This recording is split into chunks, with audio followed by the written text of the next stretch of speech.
Hi everyone, this is Karthika, Faculty of Physics, working in SNS College of Engineering.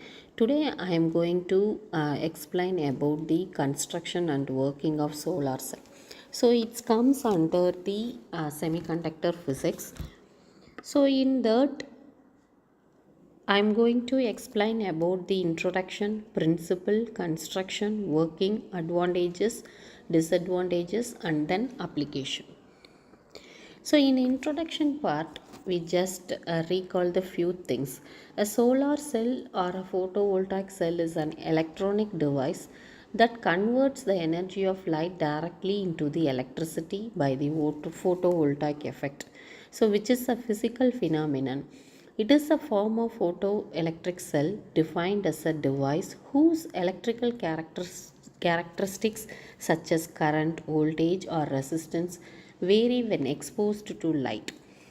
Individual solar cell devices are often the electrical building blocks of photovoltaic models known as collagically as a solar panels. The common single junction silicon solar cell can produce a maximum open circuit voltage of approximately 0.5 to zero point 0.6 volt. Solar cells are described as photovoltaic regardless of whether the source is sunlight or artificial light.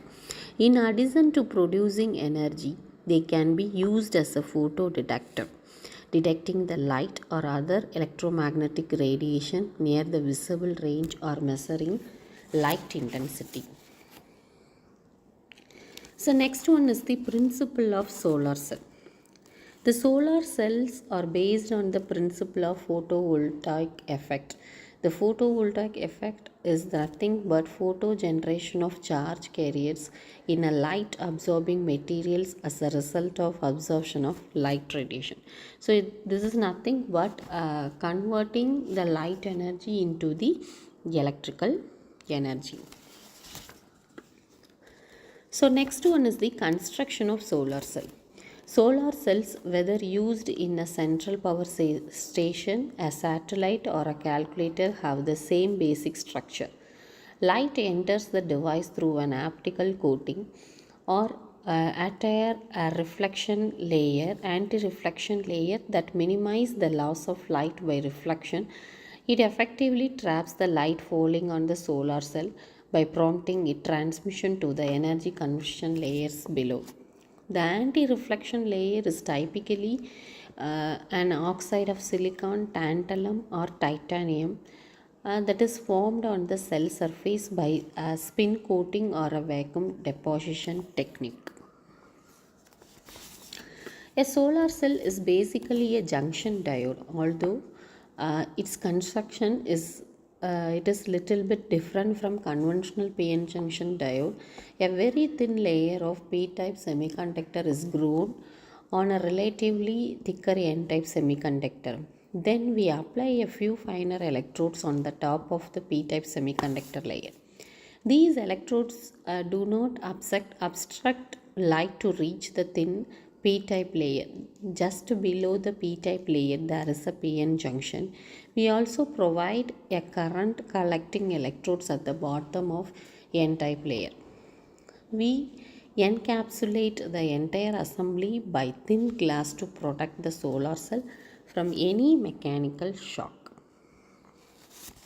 Next we will see about the working of solar cell. So when light reaches the PN junction, the light photons can easily enter into the junction through very thin p-type layer. The light energy in the form of photons supplies sufficient energy to the junction to create a number of electron hole pairs. The incident light breaks the thermal equilibrium condition of the junction. The free electrons in the depletion region can quickly come to the N-type side of the junction. Similarly, the holes in the depletion can quickly come to the P-type side of the junction. Once the newly created free electrons come to the N-type side, cannot further cross the junction because of barrier potential of the junction. So similarly, the newly created holes once come to the p-type side cannot further cross the junction became of same barrier potential of the junction. As the concentration of electrons becomes higher in the one side, that is n-type side of the junction, and concentration of hole becomes more in another side, that is p-type side of the junction.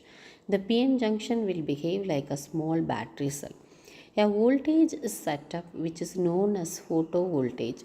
If we connect a small load across the junction, there will be a tiny current flowing through it. So next we'll see what are the materials used in the solar cell. The materials which are used for this purpose must have band gap close to 1.5 electron volt. Commonly, the used materials are silicon, gallium arsenide, cadmium telluride, and indium selenide. So criteria for materials to be used in the solar cell. So that must have a band gap from 1 electron volt to 1.8 electron volt. It must have high optical absorption. It must have high electrical conductivity. The raw material must be available in the abundance, and the cost of materials must be low. Then what will be the advantages, disadvantages, and the uses? So advantages is nothing but no pollutions associated with it. It must last for a long time, no maintenance cost. So if we go for a disadvantages, means it has a high cost of installation, it has low efficiency. During cloudy day the energy cannot be produced, and also at night we will not get solar energy. Then uses, so it has many applications. It may be used to charge batteries, used in light meters. It is used to power calculators and wristwatches. It can be used in spacecraft to provide electrical energy. So let's see the conclusion. Though solar cell has some disadvantages associated with it, but the disadvantages are expected to overcome as the technology advances.